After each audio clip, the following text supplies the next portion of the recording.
The European Union slashes mobile roaming charges just in time for the summer holidays.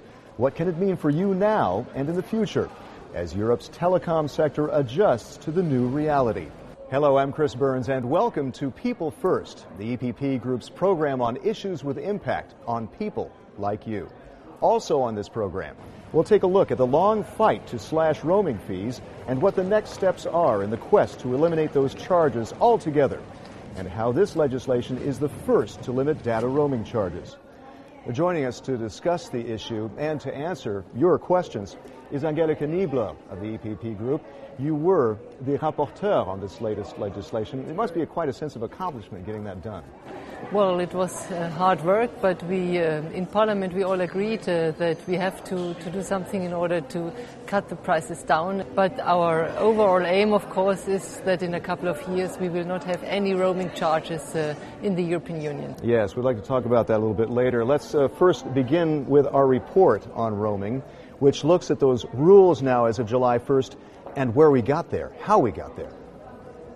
It was a hard-fought battle, tough to persuade Europe's telecoms to give up billions of euros a year they rake in from roaming, what many have called the roaming rip-off.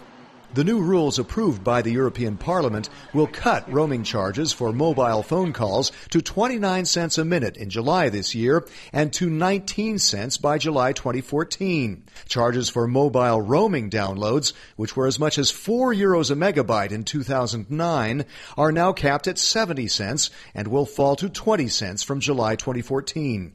Text messages now cost a maximum of 9 cents, and they'll fall to just 5 cents from July 2014. The plan is more ambitious than the Commission's and is just the latest in a long battle. One of its pioneers is MEP Paul Rübig of the EPP Group. Where did he get his inspiration? In part from a love story, a student visiting the Parliament who spoke on the phone with her boyfriend in Munich. It took more than 2 hours because she was in big love with him, and she was used that at home the minute would cost approximately 7 cents. As she got the bill, it was €3.60. So from 7 cents to €3.60 and more than 2 hours talks, the telecom invoice was much higher than the overall travel costs. So she blamed Europe for not being able to have an internal market. That got Mr. Rübig talking with the European Commission, and the first regulation cutting roaming rates came into effect in 2007, the first with a sunset clause. The regulation was exactly for 3 years to keep it dynamic, because after 3 years we thought that all problems are solved, but we learned that it didn't happen. So we got a roaming 2 directive, now a roaming 3 directive, and I think we will also have a roaming 4 directive. Hopefully not, but we will see. Though telecoms were reportedly dragged into the new system kicking and screaming, Mr. Rübig insists the legislation is not anti-business. The aim is not only consumer justice, but to stimulate competition and, with lower prices, greater consumption. A bigger pie for the industry to split. ICT is information and communication technology is very important for growth in Europe. So to free the incumbents and to give to new entrants a chance to grow, and for the investors to look for the company who is the best in the market and put the money there where the people love to make their phone calls and their downloads, that is the real issue of internal market. And that fight is not over yet, right, Frau Niebler? There's really the goal is to cut it all the way back, these roaming charges. When is that going to happen?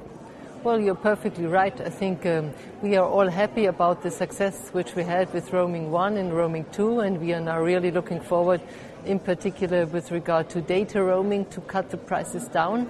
But we have an overall objective, that is within the European Union, we should have a digital single market, meaning zero roaming charges at all. So does that mean we're going to need a roaming legislation number 4, like Mr. Rübig said? But we all do hope that this will not be the case. Actually, in the digital agenda of the Commission, it is already stressed that as of 2015, we should not have roaming charges at all.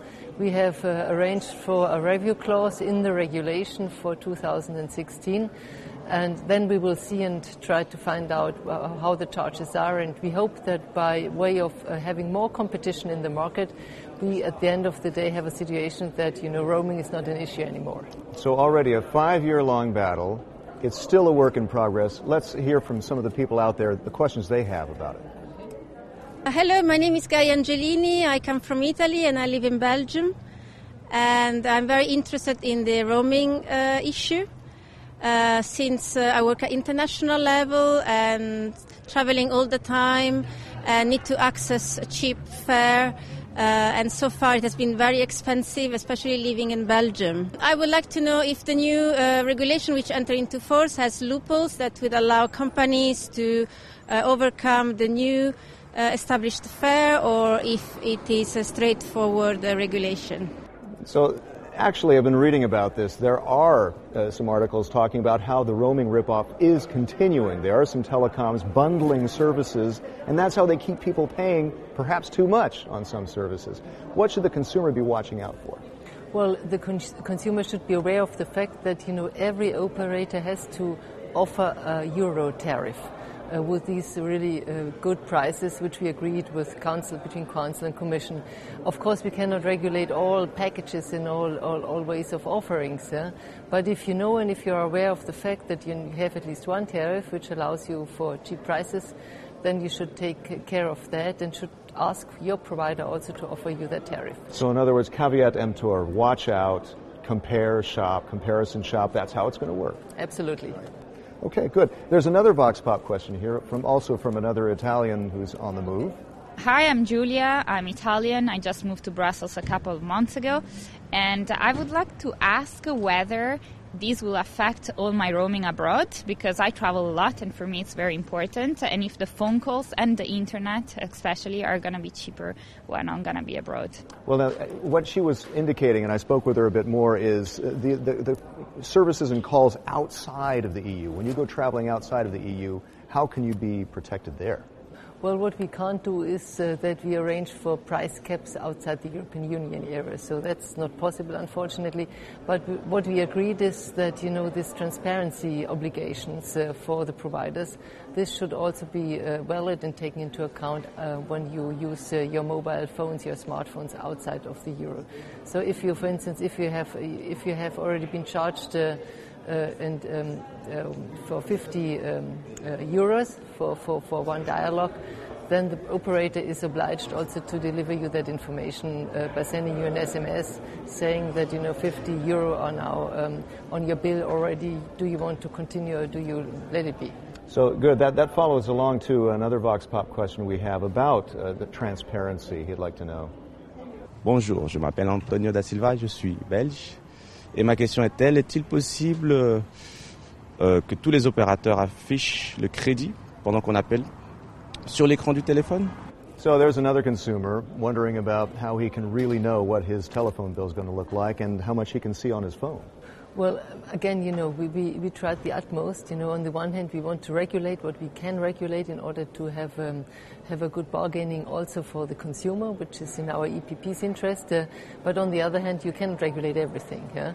And for that, I think if you get the bill, if you watch out a little bit, and if you are aware of the fact that your operator has to provide you good prices on the one hand side, and that as of July 2014 we will have much more competition, because you can then also go for booking only your roaming tariff separately from your traditional domestic tariffs. I think this is a good way to proceed, and this was in particular EPP's position, that we get more competition in the market, that this will also be the trigger for really cutting down the prices. So looking forward, how do you see this developing? Where do we go with this, with roaming now? Well, I hope that we, at the end of the day, have one single digital market here in Europe, so no roaming charges at all. I think if you look at the volumes of data which are going to be transmitted via the networks every day. Yeah? In particular, young people being in their communicating in their social communities with their friends all the time. They need to use the service a lot more. Absolutely. So we will have a lot of services being used, and for that, we need really prices which are affordable, in particular for the young people. This is what our EPP position was all about. And are you able to bring the industry around to your logic? Well, it was not easy with industry because, of course, they think price regulation, this is something which they do not accept. It's intervening in the market. Right. But our group's position is, okay, well, let the market decide. But if you find out that the market is not properly working... It's kind of stuck. Exactly. If you have a market distortion, I think it's the obligation of the politicians to react if it's in the favor and to the benefit of our people at home. And there's one interesting figure to close with that kind of follows along about this growing market, is that mobile data services in Europe are expected to increase 12% this year alone to 7 billion euros. That's one example of the pie getting bigger, isn't it? Absolutely, the pie is getting bigger, so I'm 100% convinced that for the operators it still will be a good business. But on the other hand, let's also look and see the perspective of our young people, and if we can support them by using the new technology, I think this is really what we have to head for. Angelika Niebler, thank you very much for joining us and answering all those questions. My pleasure. Thanks a lot. That's it for now on People First. Find out more about the activities of the largest political force in Parliament by checking eppgroup.eu. Until next time, thanks for watching and have a great roaming summer.